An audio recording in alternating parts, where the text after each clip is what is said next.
And we're back. I'm so hyped. Anyway, so this has been a great day so far. Wouldn't you say, friend? Absolutely. Oh my gosh. Like, I feel like we have a list of like all the conversations that people need to be having, like way before they get married, to have a life or to try to plan for the things that are like impossible to plan for, which is basically life, and especially when you're so we're just so grateful for, all of our guests and all of our sponsors. Shout out Soberling, shout out Nicole Sedoma Law, shout out Danielle Waldera, real estate agent, and shout out to Linda Berry Law for all being sponsors, making this possible for us to do today. For free for everybody that exactly, for free. So it's just been great so far, and we're so happy to welcome Shonda Echols. How are you, friend? I'm doing well. How are you?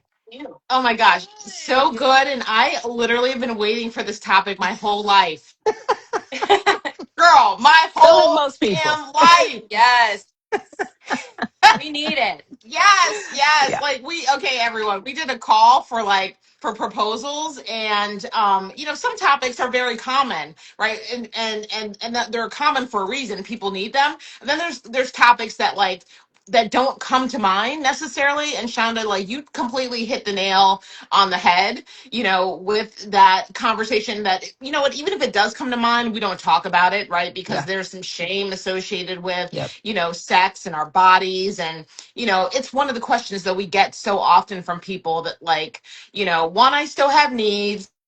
Two, everything still works. Three, there might be Yes. there might be All of that. some, right, all of that. There might be some barriers to like one meeting someone, like the dating pool, right? Yeah. Okay, we just had to do I know, like a woosah kind of moment. like Just a moment of RIP. silence. Yes. Yeah, a moment of silence for the dating streets. But we just love that you wanted to share your experiences, not only as a licensed therapist, a relationship specialist, and a sexuality educator, with 3 Points Relationships. We are impressed by the work that you do to help individuals and couples do the honest and sometimes uncomfortable work of building deeper intimacy. And I think it's very much consistent with the conversation we've been having today about conversations that people need to have. This is Conversation. hard conversations. Our first presenter said good marriages are built on hard conversations, and I would extend that to say good relationships are built on hard conversations.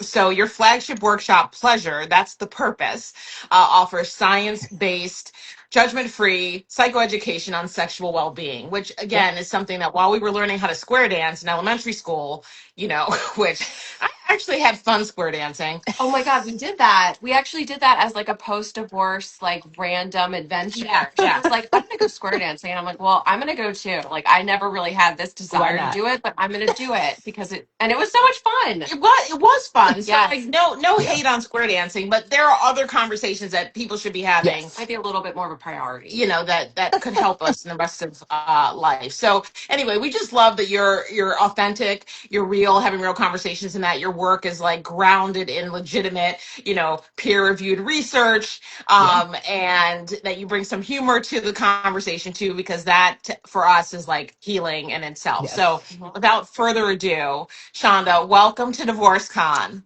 Thank you. Thank you so much for having me. I'm really excited to be here, and yes, very passionate about this topic. So Yeah, how did you develop a passion about this topic? Like, from the beginning, was it in grad Ooh, school, or like where did you mm, think, yeah, this is where I want life. to Look, spend time? life. That's fair. Life. Yes. Say it again for But the people in the back. yes, it was life. But I guess the desire to really dive deeper into it was quite honestly, I think I was probably in the middle of my clinicals. And when I started learning stuff, and I'm 55, I was like, I always have to remember how old I am. I'm 55. So this was probably 2 years ago. Okay. Finding out information about like how, like truly how desire works and things like that at that big age, like that being the first time I learned what the dual control, model is, and how desire works, and I was like, wait, what, like you said, why did I learn square dancing and I was not taught this kind of stuff? And so it just made me really excited to just dive deeper and then share the information with like legitimately everybody I knew. I'm like, hey, Yeah. Did you know? do, do you know that you're not broken? Do you know that there are different types of desire? Yeah. So, Yeah, we all need to know this. And yes. it's one of those things that we maybe we're like a little embarrassed to ask about, or maybe we Yeah. feel a little bit of shame around it.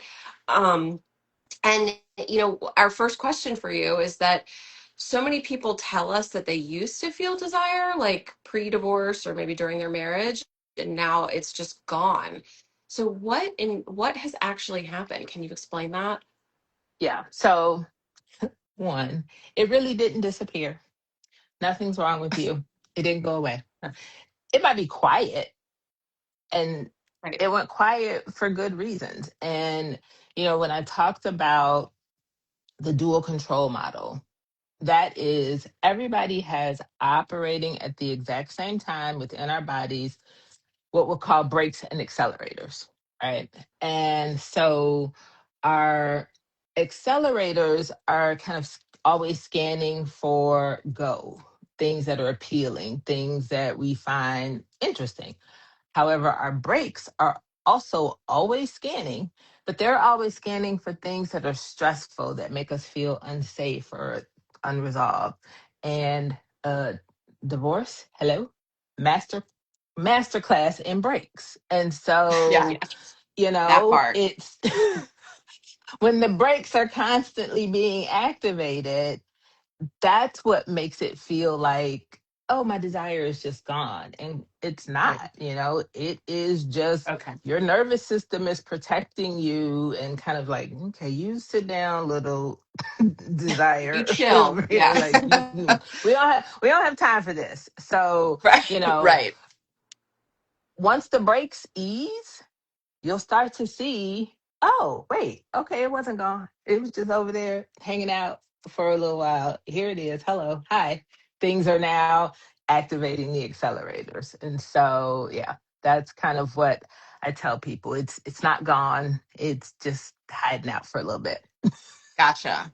Well, and I think, after like years of being in a relationship, a long-term relationship, a lot of people say, I mean, I'll be honest, like mine was like intimacy free for 7 years. Yeah. I mean, I don't even know how I survived. I mean, I think Yep. I just got numb to it actually. That's Yep. that's how I survived. Like that just became the norm, and but like a lot of people like leaving a situation like that or whatever there was conflict, it's hard. A lot of people say they don't even know what they like anymore. Like not only in our life, right? Like what Yeah. we enjoy doing like in our free time as a hobby, but especially like in their body or in anything. So where does one even sort of start with trying to get back in touch with the things that we like in those ways? Yeah. So I want to start by saying, you are not alone. And I see people in the comments saying that, but it happens in marriages, especially in longer term marriages and marriages that are kind of teetering on the, okay, we're not going to be married anymore, right? Hmm. Yeah. During the marriage, though, oftentimes partners focus so much on what their partner wants, and that kind Mm. of quietly replaces what I want, because you start to focus Mm. on, hey, what do I need to do to Oh no. show up better for my partner? And you're like, oh, wait, I kind of forgot about me. And Yeah. Yeah. so you have to kind of practice learning yourself again. And it starts small, right? It's paying attention to the things that bring you pleasure even outside of the bedroom, just so you are, again, being in touch with, oh, I like this. Like, right? Mm-hmm. What kind of coffee do I like? Versus it's what was that movie? Oh my gosh, years ago, where she didn't know what kind of eggs she liked because she only liked the eggs that her partner liked. I don't remember the movie. But we focus so much on what other people enjoy Yeah, that the little things like, really, do I like these kind of eggs, or do I just eat these kind of eggs because this is what we ate? And Right. so it is focusing on those little things. And then you just pause and you're like, hey, did I like that? You don't need to do anything with it, but just pause and notice. And it's data collection. It's data collection for you. And you'll start to see, okay, I'm not lost. I'm just out of practice with Yeah. noticing who I am and what I enjoy. And I love too that framing of like taking those baby steps of Hmm. like starting really, really small. Like, what way do I like to prepare my coffee in the morning? Like that's Yeah. you probably know that, hopefully, or your tea or whatever it is. But there's probably some small truth about yourself that you know, and it's like to your point, it's noticing that and then continuing to notice the other things that bring you joy and peace, and Yeah. then you kind of build up to that, you know, the bigger questions of The like, bigger. what do I desire? But I think that starting small, especially when you're going through the emotional, turmoil of something like a divorce or a breakup, it can really, it can feel too much at first to start Yeah. there as Yeah. opposed to starting very small. And that is why I suggest that you start small, because you don't Yeah. want to be overwhelmed. You're not like, alrighty, who am I? What? No, it's Right. too much. It's too much. Yes. well, like, one of the other things we see, like in talking to community members, like often, and whenever we post like a spicier reel, people are like, I'm so much freakier now than I was before. Yeah, that Or happens a I'm lot. letting my freak flag fly, and it's Hmm. like, oh, that's really cool. Like it's almost like that's like you build up to that Yeah. because, right, you can't, I mean, You don't start that right, way, like being like, my freak No, flag's out, like we're divorced. Yeah, no, no. I'm hanging it no. A on the lot of porch. self-discovery. Yeah. Yeah.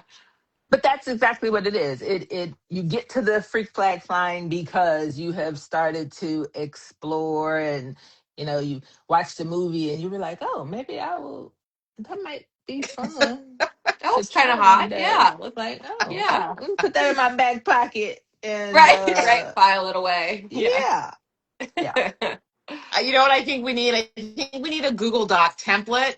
Like can you do, Oh, right? Wouldn't that yeah, be like a good? mental map kind of like, Yeah, starting here, going here. this is Yeah. me being on the for real. Like we can collab on this, like a little Okay. like Google Doc people can access and like just deposit the things that they see. Because the other thing about any major life transition is that our brains can only hold so much. I mean, So there are literal much. days where I'm like it's spilling out over, and even if I see something that looks hot or interesting to try, Not even registering. whenever I'm a No. viable candidate, by the time I find the viable candidate, I Right. don't You're like, wait, remember what was it. that? What was that thing? What was that thing? Yeah, exactly. Right. And then I spend like, 2 hours because over 50 here. So like brain fog is real. Yeah. Yeah. That like, I'm like, well, damn, I'll never find it. Now I don't know. I'm Yep. out of touch again where I was making Yes. progress. So yeah, let's collab on Let's Oh that. keep my God. some And notes. somebody Yes. just said a 50 Shades of Grey start with 10. Yes, Yes, Terrence. parents. Just 10 drop it shades of in. gray. Yes, love it. Terrence is one of our besties, Shonda. Like Okay. to know Hey, him is to love Terrence. him. I'm like, Uh-huh. hey. Uh-huh. Yeah. All right, so let's talk about this before we like run out of time, because I feel like Okay. we're gonna also have to do a part two of this because there's just so much to unpack. Yes. But what Sure is the thing. difference between wanting to date again and wanting just to like have some really hot sex, like Ooh. Ugh. or like to feel good again? Like how do we discern that? That's What real. are we actually ready for? Yeah, What are we like looking for? yeah. Well, yes, it is real. Very real. And you are the architect of what you're ready for. In figuring out for yourself what you're ready for, that's the part that takes time, right? And in most cases, initially, it's probably just the hot sex. It's the feeling wanted, feeling that physical connection, feeling, you know, being touched and desired in a way that maybe hasn't happened in a while. So that might be it up front. And That, again, that that's that cool. tracks. That tracks with my Look, life experience. that's why I'm like, and as I said, that's cool because that's a real thing. And for people who, get out of a relationship and they eventually say, yes, I know I want to be partnered again. Well, how do I get there? Again, it is knowing yourself, Mhm. knowing what you desire, and truly being intimate with yourself is kind of the prerequisite to being intimate with someone else. And more often than not, we don't do that. And especially, again, if you're coming off of a situation where you were in a marriage and you were disconnected, which is likely what's happening if you're getting a divorce, right? Like I said earlier, you've been focused on this other person. Da, da, da. You really do have to spend the time knowing what makes you feel good. What are the things that, are going to feel safe and right for you? So for some people, right, it's like, oh, you got to call me every day. And for other people, you're like, no, I'm good. Holla You don't need to every go that far. Yeah. right. Just Or say, deep. check on me, see how you Mhm. doing, Yeah. right? But you are the only person who's going to know that. And so what I recommend is not being swayed by what social media is saying and what you see your friends doing and things like that. But again, it's getting in touch with you. It's giving yourself the permission to say, this is what I want. And now I feel comfortable and confident at home with who I am, and that's where it starts, because dating readiness is about you. It's not about other people. It's not about a defined amount of time. It's about you feeling connected with yourself, and then knowing if you just want some good sex, or you're like, okay, no, I think I'm actually ready for something more. Yeah. So for our closing question, which I feel like Yeah. is going to have some legs, what's one small thing that someone can do this week or even just this month to get to that, to connect with themselves, whether that's with pleasure and some self pleasuring, or whether that's Hmm. some other mechanism. But like, what's one small thing someone could do to begin that journey of knowing what it feels like to feel more at home in their own skin? Yeah, I'm going to go back to what we said earlier about starting small, and I'm going to suggest something that, we'll call a daily pleasure inventory, right? Once a day, just notice something that felt good, right? Whatever it was. And it can be physical, but it can also be you're driving and your song came on and you turned it up and you were like, that is my jam.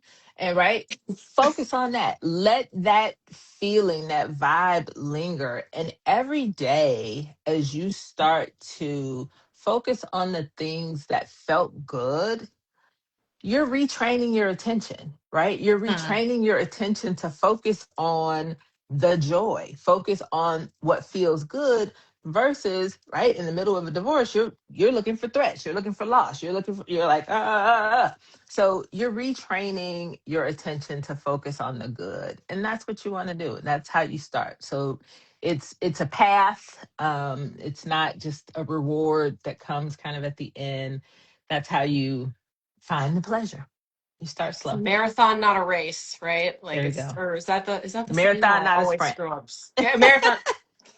we I am if we never there's a get saying, I am gonna get it wrong. Like I know what That's I'm okay. trying to say.